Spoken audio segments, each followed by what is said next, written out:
শেখ হাসিনার মামলার রায়ে আগামীর রাজনীতি জটিল সমীকরণে পৌঁছালো বলে মনে করছেন বিশ্লেষকরা। তারা বলছেন কার্যক্রম স্থগিত হওয়া আওয়ামী লীগের ফেরা আরও কঠিন হবে, এমনকি সংঘাত সহিংসতার আশঙ্কা উড়িয়ে দিচ্ছেন না তারা।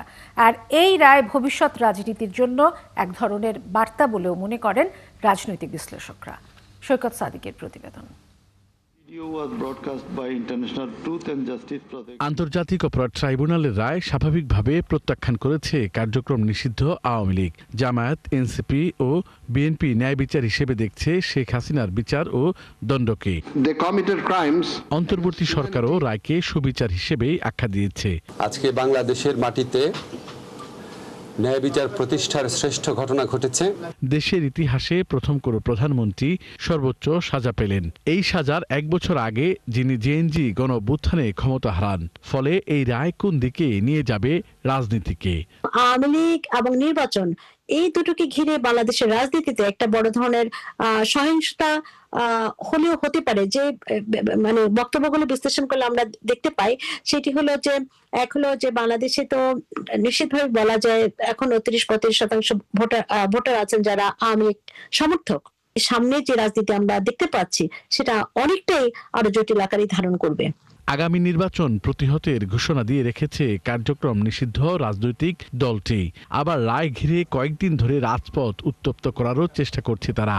তাহলে আবারও কি রাজনীতিতে ফিরতে পারবে শেখ হাসিনার দল? উনি আওয়ামী লীগকে কিন্তু 21 বছর পরে লড়াই করে ক্ষমতায় নিয়ে আসছিলেন। আবার তার হাত ধরেই আওয়ামী লীগের এই বিপর্যয় কাটাতে হলে রাজনীতি দিয়েই করতে হবে। সেই রাজনীতি কিভাবে দেবেন সেটা আমি জানি না। তবে আমার কাছে মনে হয় যে আপাতত পরিস্থিতিটা তার মোটেই অনুকূলে নয়। পুরো জিনিসটাই শেখ হাসিনার উপর নির্ভর করে। তার একটা জিনিস হলো অন্যের উপর নির্ভরশীল হয়ে রাজনীতি করলে ফল আসে না। এটা আমরা বারবার বাংলাদেশে আমরা দেখেছি। তো সেই কারণে আমার কেন যেন মনে হয় এই রায় থেকে শেখ হাসিনারও অনেক কিছু জানার এবং শেখার আছে। আগামী রাজনীতি ও রাজনীতিবিদদের জন্য ট্রাইব্যুনালের এই রায় বড় বার্তা বলে মনে করছেন মানবাধিকার কর্মীরা।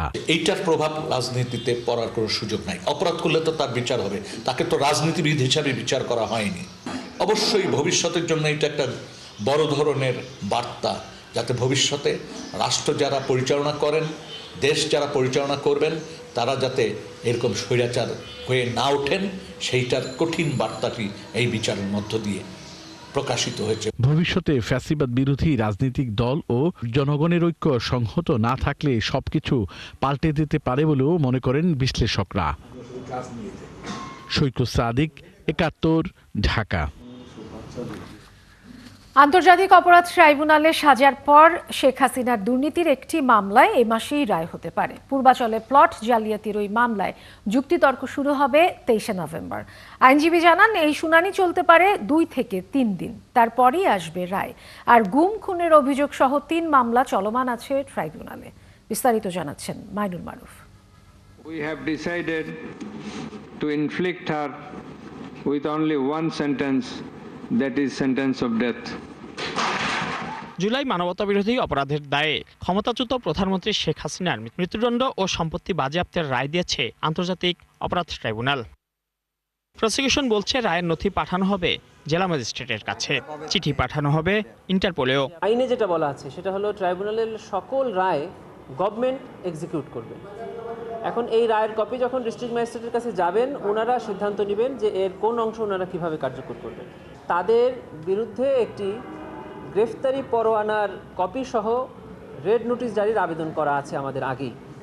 সেটাকে এখন মডিফাই করে গ্রেফতারি পরোয়ানার বদলে একটা কনভিকশন ওয়ারেন্ট, এই কনভিকশন ওয়ারেন্ট বা সাজার পরোয়ানা মূলে আমরা তার বিরুদ্ধে আরেকটি ইন্টারপোলে নোটিশ জারির জন্য আবেদন করব থ্রু ফরেন মিনিস্ট্রি।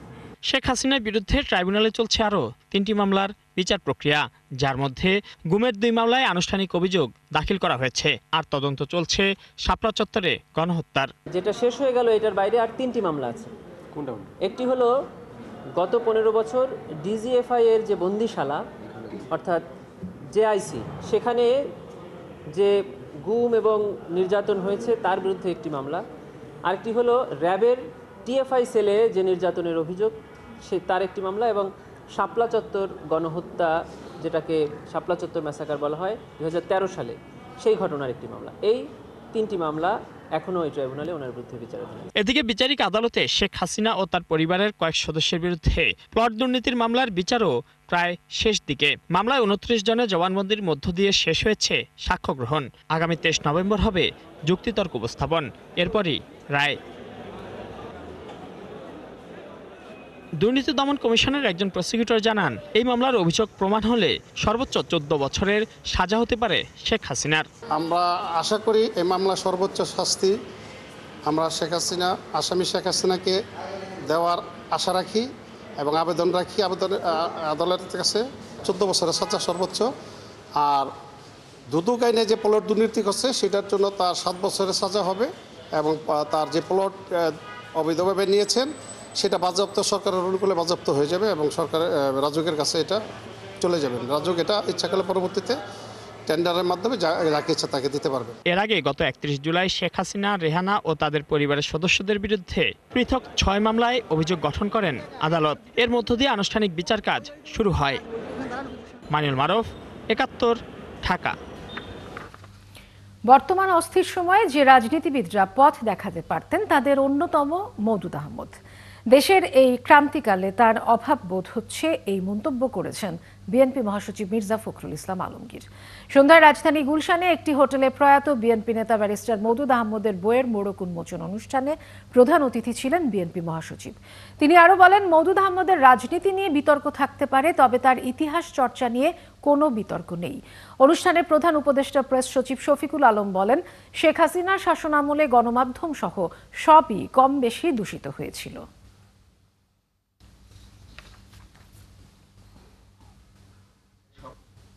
আমরা একটা অস্থিরতার মধ্যে বাস করছি। এই অস্থিরতা থেকে যে মানুষগুলো আমাদেরকে পথ দেখাতে পারতেন, দিশা দেখাতে পারতেন, তাদের ব্যারিস্টার মওদুদ ছিলেন অন্যতম, নিঃসন্দেহে। আমার দুঃখ হয় যে তিনি এই ফ্যাসিস্ট হাসিনার দেখে যেতে পারেননি, যেটা তিনি আন্তরিকভাবেই দেখতে চেয়েছিলেন। আমি আশা করি এই বইটি আমাদেরকে ভালোভাবে পড়ার সুযোগ আমরা পাবো। এই বইটার একটা বড় বৈশিষ্ট্য হচ্ছে যে শেখ হাসিনার আমলকে আমরা কিভাবে দেখব। উনি একটা স্ট্রাকচার আমাদেরকে দিয়ে গেছেন যে এই প্রত্যেকটা ইভেন্ট রানডাউন উনি দিয়েছেন, ইভেন্টগুলো উনি বলেছেন এবং উনি কিভাবে দেখছেন ইভেন্টগুলো, সেগুলো এসছে।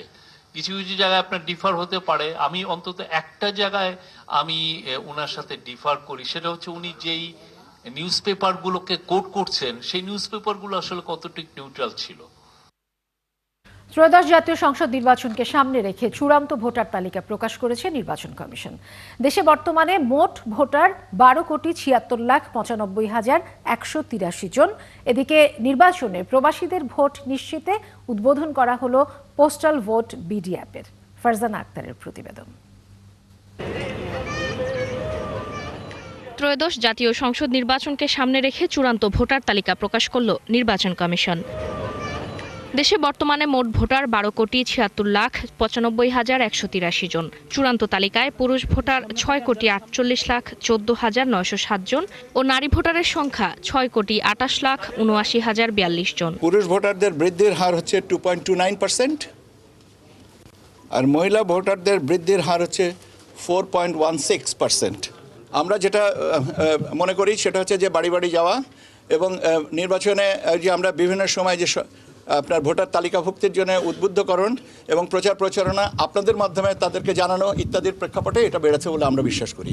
এদিকে এনসিপি ও সমাজতান্ত্রিক দল মার্ক্সবাদীকে চূড়ান্ত নিবন্ধন দিয়েছে কমিশন। বিজ্ঞপ্তির ধারাবাহিকতায় আমরা কিছু সংখ্যক আপত্তি পেয়েছি বাংলাদেশ আম জনগণ পার্টির বিষয়ে। বাংলাদেশ সমাজতান্ত্রিক দল মার্ক্সবাদী এবং জাতীয় নাগরিক পার্টি এনসিপির বিষয়ে কোনো বিরূপ মতামত পায়নি। সেজন্য কমিশন সিদ্ধান্ত নিয়েছে যে জাতীয় নাগরিক পার্টি এনসিপি এবং বাংলাদেশ সমাজতান্ত্রিক দল মার্ক্সবাদী এই দুটোকে নিবন্ধন এ পর্যায়ে দেওয়া হবে। সন্ধ্যায় নির্বাচন ভবনের অডিটোরিয়ামে পোস্টাল ভোট বিডি অ্যাপের উদ্বোধন করেন প্রধান নির্বাচন কমিশনার। এ সময় তিনি বলেন, পোস্টাল ভোট বিডি বৈশ্বিক গণতন্ত্রের পথ খুলে দিয়েছে। এক্ষেত্রে অনেক চ্যালেঞ্জ রয়েছে। এই সমস্ত চ্যালেঞ্জ মোকাবেলা করে আমরা কিন্তু স্লো অ্যান্ড স্টেডি, যেটাকে বলে slow and steady wins the race, আমরা সেই স্লো অ্যান্ড স্টেডি ওয়েতে এগিয়ে যাচ্ছি এবং এ পর্যন্ত আল্লাহর রহমতে আমরা এগিয়ে এসেছি। ভোটারদের ভোট থেকে বঞ্চিত না করতে ইসি প্রতিশ্রুতিবদ্ধ বলেও জানান সিইসি। নির্বাচন কমিশন সবসময় প্রতিশ্রুতিবদ্ধ। ফারজানা আক্তার, ৭১, ঢাকা। আগামী জাতীয় নির্বাচনের জন্য ৪০,০০০ বডি ক্যামেরা কেনার সিদ্ধান্ত থাকলেও সেই সংখ্যা কমিয়ে আনা হচ্ছে বলে জানালেন অর্থ উপদেষ্টা ডক্টর সালেউদ্দিন আহমদ। মঙ্গলবার সচিবালয়ে সাংবাদিকদের তিনি আরও বলেন, আনসারের জন্য ১৭,০০০ শটগান কেনার অনুমোদন দেওয়া হয়েছে। শারমিন নীরা রিপোর্ট। তফসিল ঘোষণা না হলেও সরকারের বক্তব্য অনুযায়ী আগামী ফেব্রুয়ারিতে নির্বাচনের প্রস্তুতি চলছে। এর আগে নির্বাচনের নজরদারি বাড়াতে পুলিশের জন্য বডি ক্যামেরা কেনার কথা বলেছিলেন অর্থ উপদেষ্টা। সচিবালয় ক্রয় সংক্রান্ত উপদেষ্টা পরিষদ কমিটির বৈঠকে তিনি জানান, ৪০,০০০ নয়, ক্যামেরার সংখ্যা কমছে। বেশি ঝুঁকিপূর্ণ কেন্দ্রে এসব ক্যামেরা দেয়া হবে স্পষ্ট করেন তিনি। ক্যামেরা নিয়ে ওরা একটু পর্যালোচনা করছে। বডি ক্যামেরা প্রথমত ছিল অনেকগুলো করবে, সেটা আমরা বলেছি যে আপনারা পর্যালোচনা করে আসেন, একটা স্বচ্ছ প্রক্রিয়া যেন প্রকিউরমেন্টটা হয়, সেটা বডি ক্যামটা আসবে। হয়তো এখন ওরা একটু রেশনাল হিসেবে আসবে। বডি ক্যামেরা খুব অ্যাম্বিশাস ওয়েতে বডি ক্যামেরা, শুধু সেন্সিটিভ যেসব জায়গা আছে ওইখানে আমরা সাজেস্ট করেছি। বৈঠকে আনসারের জন্য সাশ্রয়ী মূল্যে ১৭,০০০ শর্টগান কেনা এবং চাহিদা থাকায় ১ কোটি ই পাসপোর্টের অনুমোদন দেওয়া হয়েছে। ১ কোটি পাসপোর্টের আবার নতুন করে ইস্যু করবো, কারণ পাসপোর্টের ই পাসপোর্টের চাহিদা আছে, তো সেটা তাড়াতাড়ি করে আমরা করবো। সেখানে পাসপোর্টের সাথে কত ডকুমেন্টও দেওয়া হয়। শর্টগান কিনতে হবে আনসার ভিটিপির জন্য, মানে এটা অনেক পুরনো হয়ে গেছিল এবং যেই আমরা দরে পেয়েছি এটা বেশ সাশ্রয়ী মূল্যে।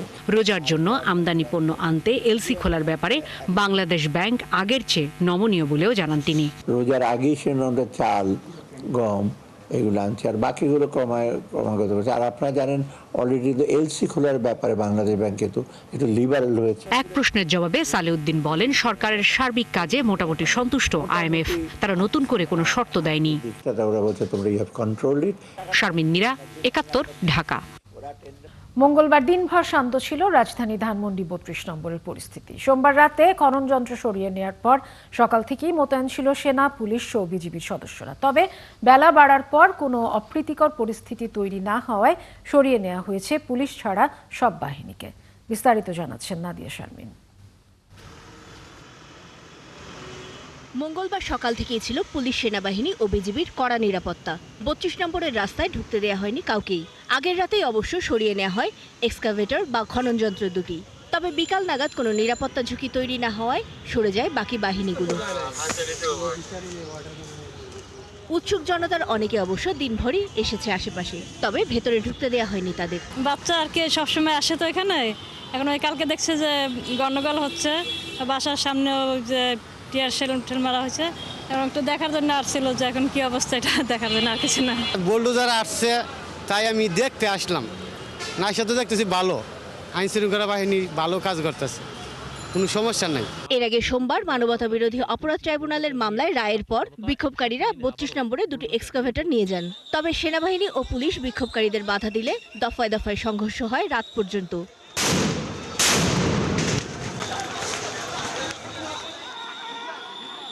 গত ফেব্রুয়ারিতে শেখ হাসিনার ভাষণ দেওয়াকে কেন্দ্র করে বাড়িটির অর্ধেকের বেশি অংশ গুঁড়িয়ে দেওয়া হয়েছিল। নাদিয়া শারমিন, ৭১, ঢাকা। শেখ হাসিনার রায় প্রত্যাখ্যান করে কার্যক্রম নিষিদ্ধ আওয়ামী লীগের শাটডাউন কর্মসূচিতে ছিল না কোনো সাড়া। রাজধানীতে স্বাভাবিক ছিল গণপরিবহন চলাচল, তবে কম ছিল যাত্রী। অনেকেই জানিয়েছেন কোনো কর্মসূচির কথা জানেন না তারা। এদিকে গত দুদিন পুলিশের সরব উপস্থিতি থাকলেও আজ তেমনটা দেখা যায়নি। বিস্তারিত জানাচ্ছেন জুলিয়া তানহা। কার্যক্রম নিষিদ্ধ আওয়ামী লীগ মঙ্গলবার দেশব্যাপী শাটডাউন কর্মসূচির ডাক দিলেও সড়কে নেতাকর্মীদের দেখা যায়নি। মায়ের চিকিৎসার জন্য কুষ্টিয়া থেকে ঢাকায় এসেছেন মোহাম্মদ রাসেল। তিনি জানালেন আজকের এই শাটডাউনের বিষয়ে তিনি জানেন না। তার মতো অধিকাংশ নগরবাসী এর খবর জানে না। আমি আসলে জানি না যে আজকে শাটডাউন। তারপরে মানে দেশের পরিস্থিতি স্বাভাবিক, যানবাহন চলছে, কোনো ইয়ে নেই, জ্যামজট নেই, কোনো ঝামেলা নেই, কোনো কিছু নেই। তবে সেরকম কোনো ইফেক্ট দেখা যাচ্ছে না, শাটডাউন কোনো কিছু বোঝাও যাচ্ছে না, সব কিছু স্বাভাবিকই আছে। প্রত্যেক দিনের মতোই স্বাভাবিকভাবে আসছি, প্রত্যেকদিন যেভাবে রাস্তায় বের হই অফিসে আসি সেইভাবে আসছি আজকে। গাড়ি ঘোড়া স্বাভাবিক মতোই চলছে, আর আমরা ওইরকম কোনো সমস্যা আমরা পাই নাই। আমরা ঠিক যেরকম স্বাভাবিক আমরা প্রতিদিন যাতায়াত করি ওইভাবেই আমরা যাতায়াত করছি। এদিকে সকাল থেকে স্বাভাবিক দিনের মতোই চলাচল করছে স্বল্প ও দূরপাল্লার পরিবহন। অন্য দিনের তুলনায় আজ রাজধানীর সড়কে যানবাহনের চাপ তুলনামূলক কম, তবে বাসে যাত্রীর সংখ্যা ছিল কিছুটা কম। যাত্রী তুলনামূলক আগের চেয়ে আজকে কম, কিন্তু স্বাভাবিকভাবে গাড়ি ঘোড়া চলতেছে, কোনো গ্যাঞ্জাম গ্যাদারিং নেই। আজকে যে এটা আমি জানি না, কিন্তু এমনি রাস্তাঘাটে যাত্রী কম এটি আমরা জানি। গত দুদিন মহাসড়ক জুড়ে পুলিশের সরব উপস্থিতি থাকলেও এদিন তেমন দেখা যায়নি, তবে ট্রাফিক পুলিশের কর্মব্যস্ততা লক্ষ্য করা গেছে। আর ওভারঅল তেমন কোনো প্রভাব দেখছি না, স্বাভাবিক যান চলাচল চলছে। আমরা এজ ইউজুয়াল অন্যান্য যেরকম দিনগুলোতে দেখি সেরকমই আছে। জুলাই আন্দোলনে হত্যাকাণ্ডের দায়ে সোমবার ক্ষমতাচ্যুত প্রধানমন্ত্রী শেখ হাসিনা ও তার স্বরাষ্ট্রমন্ত্রী আসাদুজ্জামান কামালকে ফাঁসির সাজা দেয় আন্তর্জাতিক অপরাধ ট্রাইব্যুনাল। এর প্রতিবাদে ফেসবুকের মাধ্যমে শাটডাউন কর্মসূচি দেয় কার্যক্রম নিষিদ্ধ আওয়ামী লীগ। জুলিয়া তানহা, ৭১, ঢাকা। নাসা গ্রুপের চেয়ারম্যান নজরুল ইসলাম মজুমদারের ১,৩৬০ কোটি টাকার সম্পদ জব্দ করেছে দুদক। সংস্থাটির আবেদনে ৩ ধাপে দেশে বিদেশে থাকা তার সম্পদ জব্দের আদেশ দেয় আদালত। এদিকে ১৪.৫ কোটি টাকার অবৈধ সম্পদ অর্জনের অভিযোগে বীমা উন্নয়ন কর্তৃপক্ষের সাবেক চেয়ারম্যান মোশাররফ হোসেন ও তার স্ত্রীর বিরুদ্ধে মামলা করেছে দুদক। জেমসন মাহবুবের প্রতিবেদন। আপনাদের নেতৃত্বে বাংলাদেশ এগিয়ে যাবে, আর আমাদের সামনে মিছিলের সামনে থাকবে শেখ হাসিনা। আওয়ামী লীগ সরকার ও শেখ হাসিনার অর্থদাতা হিসেবে পরিচিত ছিলেন নজরুল ইসলাম মজুমদার। শেখ হাসিনা সরকারের পতনের আগে ক্ষমতাধর এই ব্যক্তি এখন জেলে। অবৈধ সম্পদ অর্জনের অভিযোগ, একই সাথে হাসিনা কন্যা পুতুলের ক্যাশিয়ার হিসেবে পরিচিত নজরুল ইসলাম মজুমদারের বিরুদ্ধে অনুসন্ধান শুরু করে দুদক। অনুসন্ধান পর্যায়ে পুতুলের সূচনা ফাউন্ডেশনের অর্থ প্রদান সহ নানা দুর্নীতির অভিযোগ সামনে আসে নাসা গ্রুপ ও এক্সিম ব্যাংকের সাবেক চেয়ারম্যান নজরুল ইসলাম মজুমদারের বিরুদ্ধে। অনুসন্ধান শেষে গেল ফেব্রুয়ারিতে ৭৮১ কোটি টাকা অবৈধ সম্পদ অর্জনের অভিযোগে মামলা করে দুদক। তদন্ত পর্যায়ে নাসা গ্রুপের চেয়ারম্যানের আরও ১৮২ কোটি টাকার স্থাবর অস্থাবর সম্পদ জব্দের দুদকের আবেদন মঞ্জুর করে আদালত। এ নিয়ে দুদকের আবেদনে ৩ ধাপে নজরুল ইসলামের যুক্তরাজ্য, বাংলাদেশে একাধিক প্লট, ফ্ল্যাট ও বিভিন্ন কোম্পানির শেয়ার সব মিলিয়ে ১,৩৬০ কোটি টাকা জব্দের আদেশ দেন আদালত। তদন্তকারী কর্মকর্তার আবেদনের প্রেক্ষিতে তার স্থাবর অস্থাবর সম্পদ ক্রোক ও ফ্রিজ করার আদেশ জারি হয়েছে। এদিকে দুদক মামলা করেছে বীমা উন্নয়ন কর্তৃপক্ষের সাবেক চেয়ারম্যান এম মোশাররফ হোসেন ও তার স্ত্রীর বিরুদ্ধে। অভিযোগ ১৪.৫ কোটি টাকারও বেশি অবৈধ সম্পদ অর্জনের। কাতওয়ায়ের উৎসের সাথে অসঙ্গতিপূর্ণ সম্পদ অর্জনপূর্বক বুক দখলে রাখার অপরাধ অনুসন্ধানকালে প্রমাণিত হয়েছে। এই কারণে তার বিরুদ্ধে দুর্নীতি দমন কমিশন আইন ২০০৪-এর সংশ্লিষ্ট ধারায় মামলা রুজুর সিদ্ধান্ত গৃহীত হয়েছে। দুদকের আবেদনের প্রেক্ষিতে সাবেক স্বরাষ্ট্রমন্ত্রী মহিউদ্দিন খান আলমগীরের ৬.৫ কোটি টাকা সম্পদ জব্দের আদেশ দিয়েছে আদালত। একই সাথে দেশ ত্যাগে নিষেধাজ্ঞা জারি করা হয়েছে এনবিআরের সদস্য AKM বদিউল আলমের বিরুদ্ধে। এই সংক্রান্ত বিস্তারিত তথ্য জেমসন মাহবুব, ৭১, ঢাকা। রমজান উপলক্ষে গত ২ মাসে অতি প্রয়োজনীয় পণ্যের এলসি খোলার হার প্রায় ৩০০% পর্যন্ত বেড়েছে। বাংলাদেশ ব্যাংক বলছে ডলার সংকট না থাকার সুবিধা পাচ্ছেন আমদানিকারকরা, তবে ভোক্তা অধিকার সংগঠন ক্যাব বলছে সুফল পেতে রমজানে নজরদারি বাড়াতে হবে। অনুপ অধিকারী তরুণ জানাচ্ছেন বিস্তারিত। রমজানের সবচেয়ে বেশি ব্যবহৃত পণ্য যেমন ছোলা, খেজুর, ডাল ও চিনির এলসি খোলার হার বেড়েছে। বাংলাদেশ ব্যাংকের তথ্য বলছে গত সেপ্টেম্বর-অক্টোবরে আগের বছরের একই সময়ের তুলনায় কোনো কোনো পণ্যের এলসি খোলার হার ১১ থেকে ২৯৪% পর্যন্ত বেড়েছে। খেজুর আমদানিতে ঋণপত্র খোলার হার ২৩১% বেড়েছে। মটর ডালে এই হার ২৯৪% বেড়েছে, যা আমদানি হওয়া ৯টি পণ্যের মধ্যে সর্বোচ্চ। কেন্দ্রীয় ব্যাংক জানাচ্ছে ডলার সংকট না থাকা এবং রমজানে বাজারে দাম স্থিতিশীল রাখতে ভোগ্য পণ্য আমদানিতে শর্ত শিথিল করা হয়েছে। রমজানের ভোগ্য পণ্য হিসেবে পরিচিত খেজুর, তারপর মসুরের ডাল, ছোলা, চিনি, এগুলোর আমদানি আমরা একটু আগে থেকে শুরু করছি এবার। কেন আগে থেকে শুরু করছি? যে 1 নম্বর হলো ব্যাংকগুলোতে ডলারের ক্রাইসিস এই মুহূর্তে নেই, অর্থাৎ তারা এলসি খোলার ক্ষেত্রে তাদের কোনো মানে বাংলাদেশ ব্যাংকের দ্বারস্থ হতে হবে না এবং পেমেন্ট দেওয়ার ক্ষেত্রে তাদের খুব দুশ্চিন্তা পড়তে হবে না। একই সাথে ডলারের এক্সচেঞ্জ রেটটাও কিন্তু স্টেবল অবস্থায় আছে। তো এই সুযোগটাকে কাজে লাগিয়ে ব্যাংক তার যারা বোনাফাইড কাস্টমার আছে তাদের সাথে মিলিত হয়েই অনেক কমপক্ষে 3 মাস আগে থেকে এই এলসি খুলছে। আশা করি যথাসময় পণ্যগুলি চলে আসবে এবং গত বছরের মতো আগামী বছরও আপনারা বলতে সাধারণ মানুষ ভোগ্যপণ্য একটি স্থিতিশীল দামের মধ্যে পাবেন। তবে ভোক্তা অধিকার সংগঠন ক্যাব বলছে দামে যেন কেউ কারসাজি করতে না পারে তা নিশ্চিত করতে হবে। রমজানের সবাই জানে যে আসলে ব্যাপক পণ্যের চাহিদা থাকে, ওই সুযোগটা নিতে চায়। সেখানে আমাদের স্টক এবং আমাদের সাপ্লাই এইটাকে আসলে কঠোর মনিটরিংয়ের মধ্যে রাখা দরকার এবং সেই ইনফরমেশনগুলো গ্যাদার করা দরকার।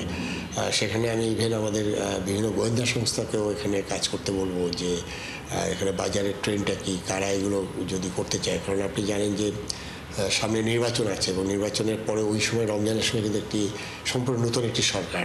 তাই সেক্ষেত্রে আসলে আমি বলবো যে ওই সরকারকে যেন আমরা প্রথমেই একটা বড় চ্যালেঞ্জের মধ্যে না ফেলে দিই। কারণ হলো কোনো সরকারই, সেটা আমরা ইন্টারিম গভর্নমেন্ট বলেন অথবা যতই অজনপ্রিয় সরকার হোক, কেউ চায় না যে দ্রব্যমূল্য বৃদ্ধি হোক এবং ভোক্তাদের কষ্ট হোক। এটা কিন্তু কোনো সরকারই চায় না। এবং একটা সরকারের কিন্তু ভাবমূর্তি বা তাদের অজনপ্রিয় করার জন্য এই দ্রব্যমূল্যের অস্থিরতা এটা কিন্তু একটা বড় ফ্যাক্টর হিসেবে কাজ করে বলে আমি ধারণা করি। এবার ভোগ্যপণ্য 90 দিনের জন্য বাকিতে আমদানি করতে পারবেন আমদানিকারকেরা। খালাসের পর এই অর্থ সমন্বয় করার সুযোগ রেখেছে কেন্দ্রীয় ব্যাংক। চলছে সংবাদ সংযোগ। সরাসরি সংবাদ অনুষ্ঠান দেখতে চোখ রাখুন ৭১-এর ফেসবুক পেজে এবং সাবস্ক্রাইব করুন ৭১-এর ইউটিউব চ্যানেল। ৭১-এর সাথে থাকুন।